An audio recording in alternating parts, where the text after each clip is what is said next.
एक ऐसा पन बिजली घर है जिसकी अप्रूवल 1974 में हुई और अभी तक वो चल रहा है। और इस गांव में जितने भी छोटे छोटे मोड़े आते हैं, तकरीबन 7 के करीब, उनको सस्ती बिजली प्रोवाइड की जा रही है। उसी के बारे में बात करेंगे।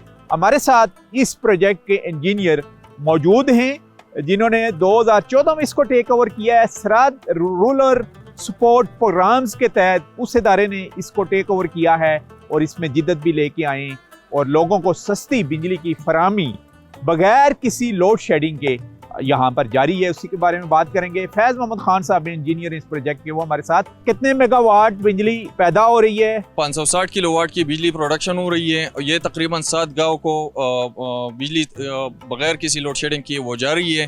तकरीबन हमारे साथ 1100 के लगभग कनेक्शन हैं जो बगैर किसी लोड शेडिंग के बिजली इस्तेमाल कर रहे हैं और इससे मुस्तफीद हो रही है। फी घर जो एवरेज एक घर है वो कितना बिल पे करता है? 400 से लेकर 700 तक हमारा नॉर्मल बिल आता है।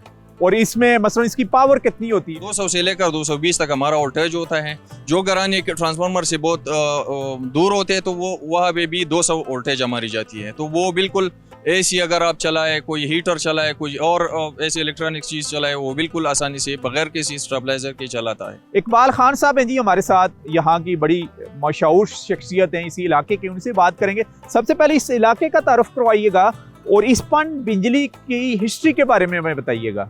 ये जिला शांगला की तहसील अलपुरी है और सब तहसील काना है। इसमें ये गांव की कोड है।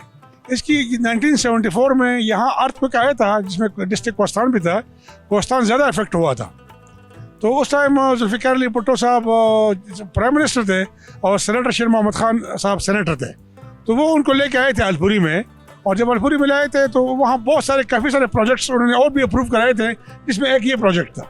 और यहाँ पर शहीद जुल्फ़िकार अली भुट्टो ने खुद विजिट किया हुआ इस इलाके का? वो यहाँ आए हैं, अलपुरी तक आए हैं। अच्छा। अलपुरी आए हैं, सेनेटर साहब उनको लेके आए थे, हेलीकॉप्टर में आए थे, रोड तो थे नहीं।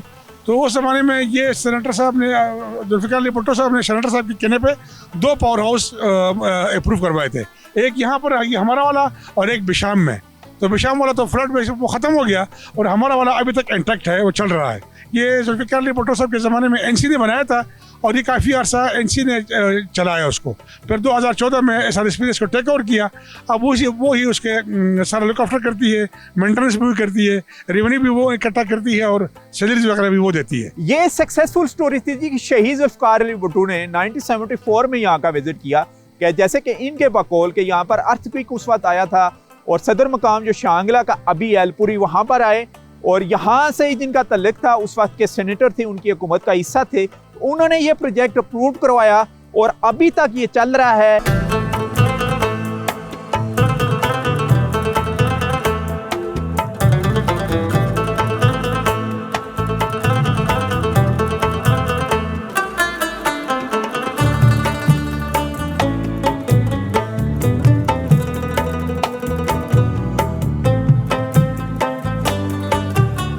खैबर पख्तूनख्वा का ज़िला शांगला बुलंदो बाला पहाड़ों, खूबसूरत वादियों और ठंडे चश्मों की सरजमीन है।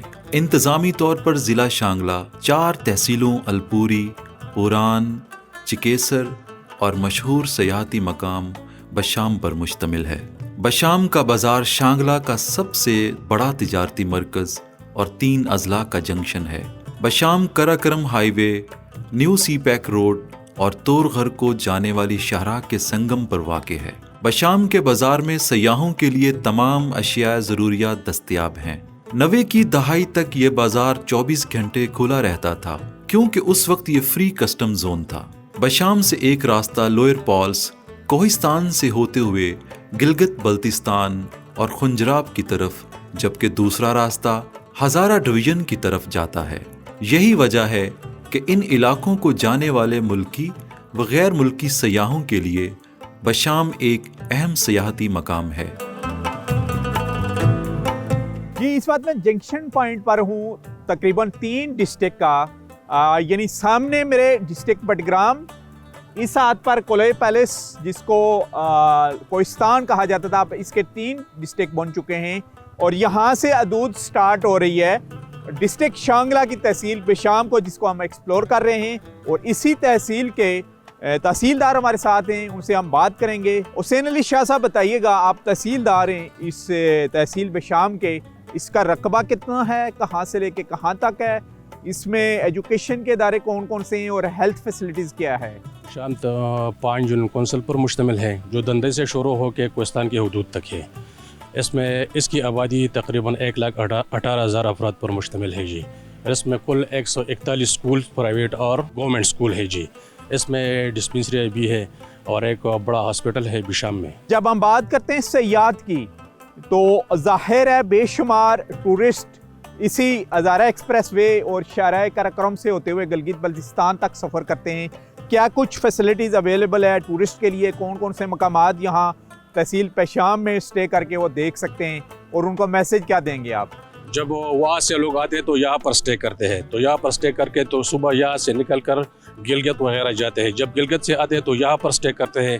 तो यहाँ की जो होटल्स हैं उनमें फैसिलिटीज़ बहुत ही ज़्यादा है और तमाम लोगों को हम ये दावत देते हैं कि यहाँ पर आकर जो बहुत ही खूबसूरत और पुरअमन जगह है जी। और इंडस रिवर के भी वो नज़ारे कर सकते हैं? बिल्कुल, ये नज़ारे कर सकते हैं इंडस रिवर की जी।